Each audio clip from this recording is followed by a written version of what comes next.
अध्याय 2 में पढ़ रहे थे मुद्रा, मनी। तो मुद्रा के बारे में हम लोग मुद्रा के महत्व, मुद्रा के कार्य, मुद्रा से लाभ के बारे में जानकारी हासिल कर चुके थे। उसी क्रम में आज आगे बढ़ते हैं और आज का पहला क्वेश्चन होगा, बचत क्या है? बचत क्या है? बचत क्या है?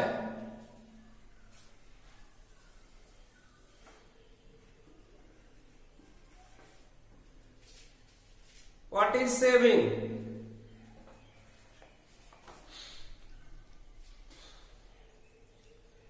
तो लिखिए, प्रोफेसर क्राउथर के अनुसार किसी व्यक्ति की बचत उसकी आय का वह भाग है जहां उपभोग की वस्तुओं पर खर्च नहीं की जाती है, अर्थात आय और उपभोग का अंतर, आय और उपभोग का अंतर, आय और उपभोग का अंतर बचत कहलाता है, या S बराबर आई घटाव सी। नीचे लिखिएगा, बचत बराबर आय घटाव उपभोग। अंग्रेजी लिखने का अगर मन है तो saving equal to income minus consumption. Saving से S लिया गया, इनकम से I लिया गया और कंजम्पशन से C लिया गया। लिखिए, बचत दो प्रकार के होते हैं, नकद बचत, saving in cash, saving in cash बचत, नकद बचत, और दूसरा वस्तु संचय। नकद बचत,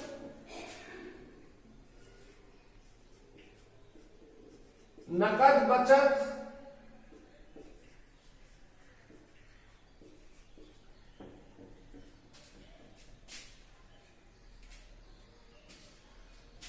नकद बचत जिसको सेविंग इन कैश कहते हैं, वस्तु संचय सेविंग इन गुड्स। क्वेश्चन लिखिएगा, साख क्या है? इसके कौन कौन से आधार हैं? थोड़ा सा हम लोग समझें, क्योंकि इकोनॉमिक्स थोड़ा समझना है। इसको ऐसे हाँ आनंद फानंद में नहीं लिखा जा सकता है, जरा कान खोल के रखिएगा, गप मत कीजिएगा। कहता है, आमतौर पर लोगों की एक लोकोक्ति है या लोग ऐसे बोलचाल की भाषा में बोलते हैं कि साख है तो लाख है, साख है तो लाख है। मतलब अगर एक विश्वास है, एक भरोसा है, तो समझिए आप जिंदा हैं। अगर आप किसी का भरोसा तोड़ देते हैं, आपका क्रेडिट समाप्त हो जाता है। इसीलिए किसी का भरोसा, किसी का विश्वास तोड़ना नहीं चाहिए। यहां साख का मतलब लेन देन के कार्य से है। जब कोई व्यक्ति किसी से रुपये उधार लेता है और एक वचन देता है कि निश्चित अवधि के बाद यह राशि लौटा दी जाएगी, अगर वह व्यक्ति इस निश्चित अवधि के अंतराल में वह पैसा भुगतान कर देता है, तो उसका साख बना रह जाता है, उसका क्रेडिट रह जाता है, और वह व्यक्ति जब चाहे अपनी इच्छा अनुसार किसी से लेन देन कर सकता है, क्योंकि देने वालों को उस व्यक्ति पर काफी भरोसा होता है। इसीलिए प्रोफेसर जीड ने क्या कहा साख के बारे में? कहा कि साख एक वैसा विनिमय भुगतान है जो निश्चित अवधि के बाद भुगतान के पश्चात पूरा हो जाता है। अर्थात हम किसी से रुपया उधार लिए, एक निश्चित अवधि के बाद भुगतान पूरा कर दिए, उसका भुगतान कर दिए, तो हमारा साख बन गया। साख के आधार भी है, उसको लिखाते हैं। लिखिए साख का तात्पर्य, लिखिए साख का तात्पर्य, साख का तात्पर्य विश्वास, साख का तात्पर्य विश्वास या भरोसा से है। साख का तात्पर्य विश्वास या भरोसा से है। प्रोफेसर जीड के अनुसार साख एक ऐसा विनिमय कार्य है, साख एक ऐसा विनिमय कार्य है, ऐसा विनिमय कार्य है जो एक निश्चित अवधि के बाद, भुगतान करने के बाद, भुगतान करने के बाद पूरा हो जाता है। साख के निम्नलिखित आधार हैं।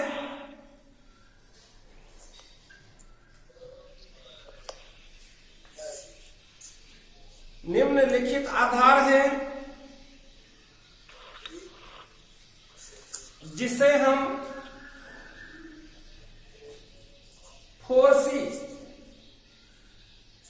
4C के नाम से जानते हैं। पहला विश्वास, पहला है विश्वास, अंग्रेजी में पहला है विश्वास,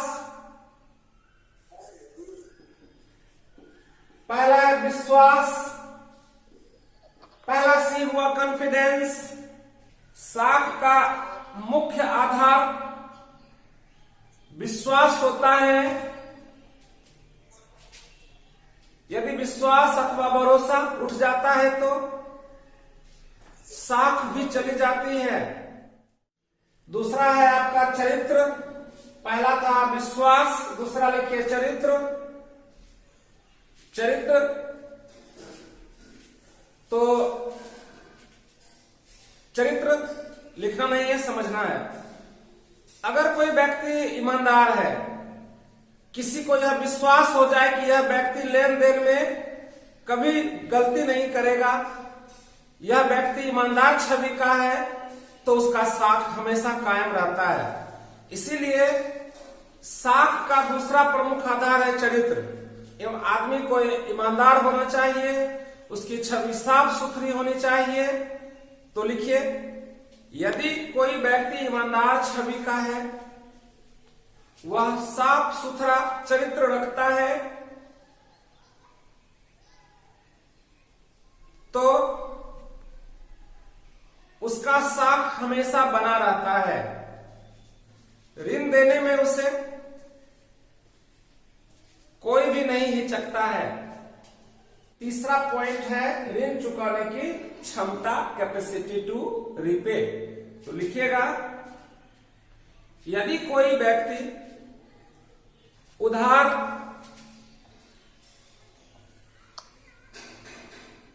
लौटाने की क्षमता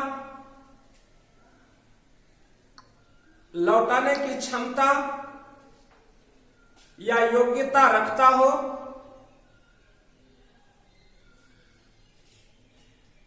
क्षमता या योग्यता रखता हो, तो उसकी साख कायम रहती है, रहती है।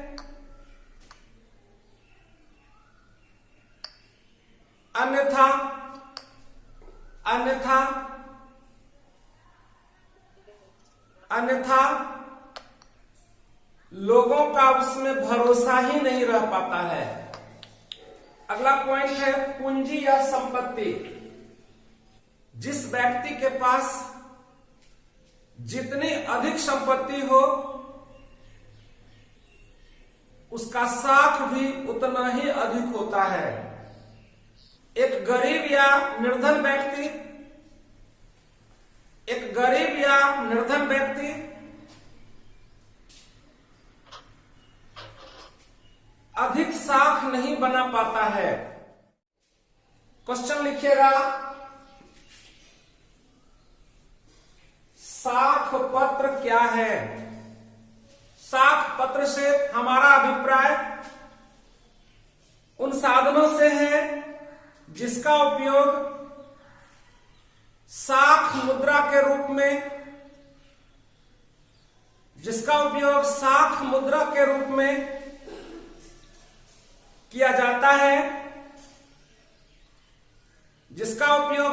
मुद्रा के रूप में किया जाता है, इसी के आधार पर ऋण का आदान प्रदान होता है।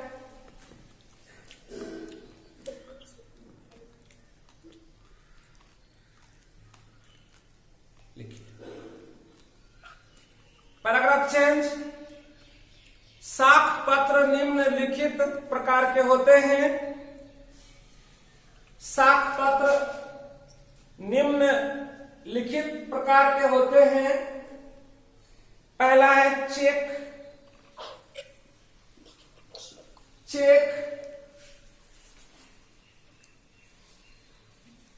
पहला है चेक।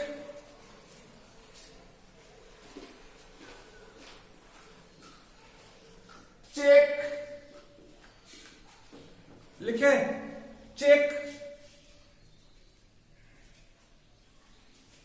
लिखिए चेक में लिखिए, वर्णन होगा। चेक एक प्रकार का लिखित आदेश होता है।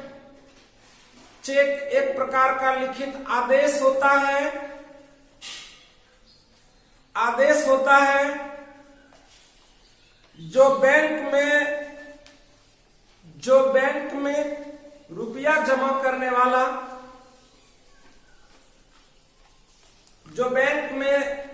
रुपया जमा करने वाला अपने बैंक को देता है कि उसमें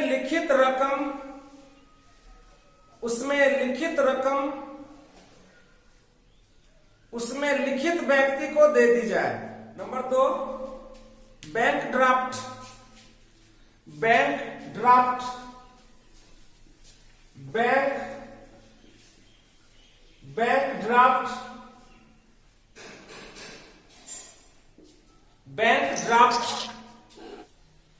ड्राफ्ट भी एक प्रकार का लिखित आदेश है।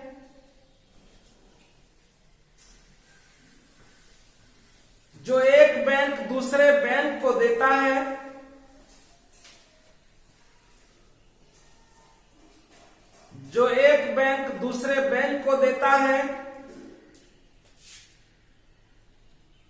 कि उसमें लिखित रकम उसमें लिखित व्यक्ति को दे दी जाए।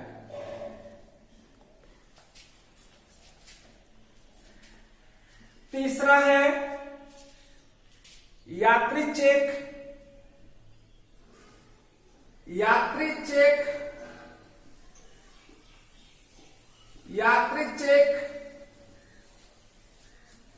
Travellers cheque. यात्री चेक यात्रियों की सुविधा के लिए बैंक के द्वारा उस व्यक्ति को एक चेक प्रदान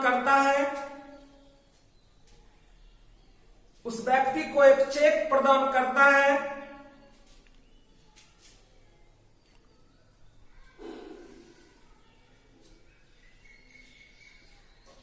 जिसकी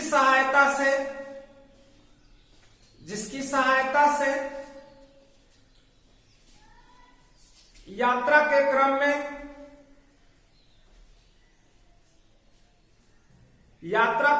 में उसमें लिखित राशि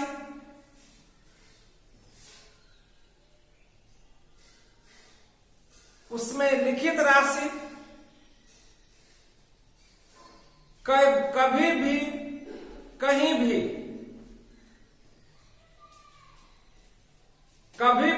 कहीं भी निकाला जा सकता है, निकाला जा सकता है।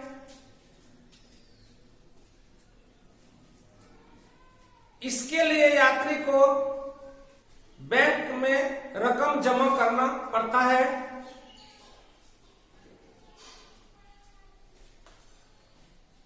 चौथा है प्रतिज्ञा पत्र।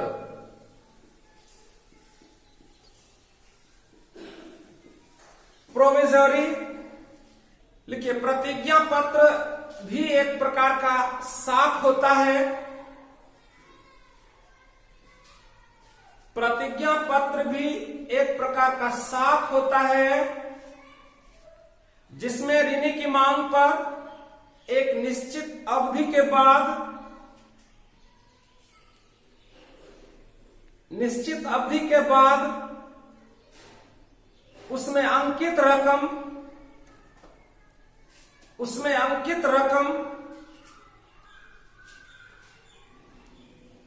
ब्याज सहित वापस देने का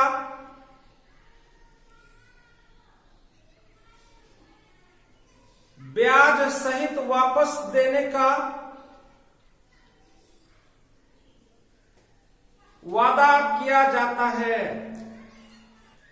इस तरह हमारा अध्याय 3 समाप्त हो गया।